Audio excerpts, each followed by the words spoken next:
Hello, YouTube coin community. This is Robert with CoinUp. In the news this week, one of the only 5 known examples of a 1913 Liberty Head nickel just went for sale in Philadelphia for $4.5 million. Wow. This coin is the Ellsberg example, which is the finest known to exist. Later on in the video, I want to show you a few other coins that if you're a metal detector or if you happen to have a family member who collects coins that you might be able to actually find that are very rare and scarce.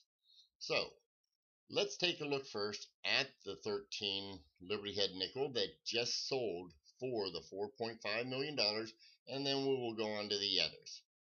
Stick around, hope you enjoy them. This example of the 1913 Liberty Head nickel is by far the best one known to exist. It's known as the Dr. William Morton Smith Lewis E. Ellsberg Sr. collection specimen. PCGS had just graded this a proof 66 and the finest one known to exist.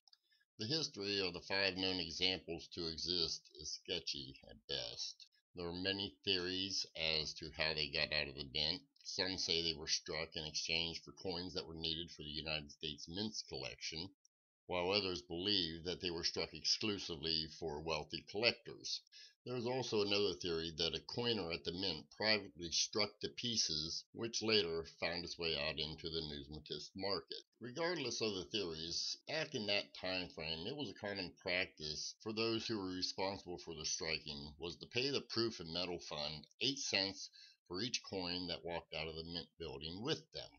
It's believed that one of the people involved was most likely Samuel W. Brown. He was an established coin collector who lived in Philadelphia, and he also worked at the mint.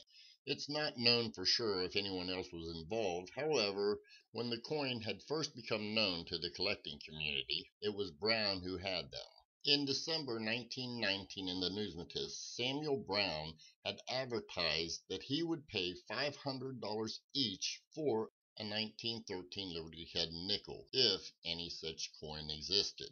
In January of 1920, he had raised his offer to $600 for an example. Ironically, in August of that same year, Brown startled the collecting community by displaying all 5 pieces, nicely fitted in a leather case. Not even the most experienced collectors had seen these pieces before.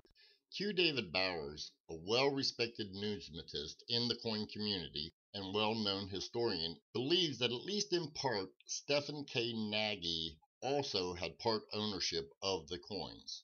In 1923, the nickels were consigned to August Wagner, a Philadelphia dealer in stamps. Mr. Wagner couldn't find a buyer, so in 1924, Nagy, as mentioned before, sold them to the New York City dealer Wyatt Raymond, who in turn placed them with Colonel Edward H. R. Green's collection. Colonel Green had an extensive collection, and in 1936, when he had passed, it took 8 armored trucks to haul his valuables to safekeeping. Some time had passed when a young Eric P. Newman, a numismatist and an up-and-coming lawyer, sent a letter to the Green estate inquiring about the collection of coins and paper money. Over a period of time, several shipments of coin and paper money was quietly purchased from the Green estate by Mr. Newman. In one of the shipments was all 5 of the 1913 Liberty Head nickels. At first, Mr. Newman only wanted the 2 best-known examples. However, a deal was struck, and Mr. Newman paid $2,000 for all 5 examples. This is the last time that all 5 examples would be known to exist in the collection of just one individual. The Liberty Head nickel series was not one of Mr. Newman's specialties, so he began selling them one by one. The finest quality piece was sold to the Numismatic Gallery, who in turn sold it to Lewis E. Ellsberg Sr. of Baltimore in 1948. Lewis E. Ellsberg Sr. was a well-known and respected numismatist and would go on to complete an entire collection of every coin, date, and mint mark from the United States Mint. For decades, the coin would remain in Ellsberg's collection for decades. The ownership was transferred to Lewis's son Richard after he passed in 1976. And in May of 1996, the nickel crossed the auction block, bringing $1,485,000, a world record at that time. Since then, for a time, the coin has made it into multiple collectors before finally being acquired by Dr. William Morton Smith, whose family had consigned it for this sale. And on Wednesday, August the 15th, the coin sold for $4,560,000 to an unnamed collector at this time. Okay, I hope you enjoyed that information.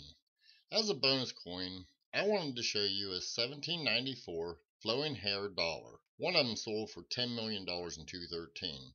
There was a mintage of 1,758 with an estimated survival rate of 150. I know for a personal fact a friend of mine was on vacation over in Germany and was visiting a museum when he stumbled across an example that was not known to exist anywhere. So now there's going to have to be at least 151 estimated survival. I bring this up because this is something that you could possibly find that maybe a relative has inherited it to you, or if you do metal detecting, you may find one in the ground buried that nobody has found yet. Either way, if you find them, you're sure to have a wonderful reward waiting for you. As a double bonus coin, I wanted to add one that you can realistically find still even in your pocket change. This is known as the Henning nickel. This nickel was counterfeited by Francis Leroy Henning of Earl, New Jersey. He made counterfeit nickels dating 1939, 1944, 1946, 1947, and 1953. The 1944s are easy to spot as Henning forgot to add the large mint mark that was used during the war era. The other dates will be a little harder to locate. However, if you notice on the R of pluribus, there's a very deep void that was put in the die, and it's very discernible. So this is one surefire way to tell if you have a Henning counterfeit. Again, these coins can be found in pocket change, and if you find one, they actually have a very collectible value, and they range anywhere from $50 all the way up to a couple $100s. Most of them are in lower grade, but still, if you find one in pocket change, it'd be a nice find.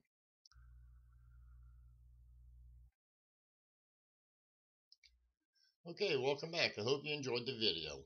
Hope you also find one of those Henning nickels, or you get lucky metal detecting, or you inherit one of those dollars. I'd like to remind everybody, starting August 25th and the 26th, the first of its kind, we're going to have a weekend-long series of live coin collecting videos.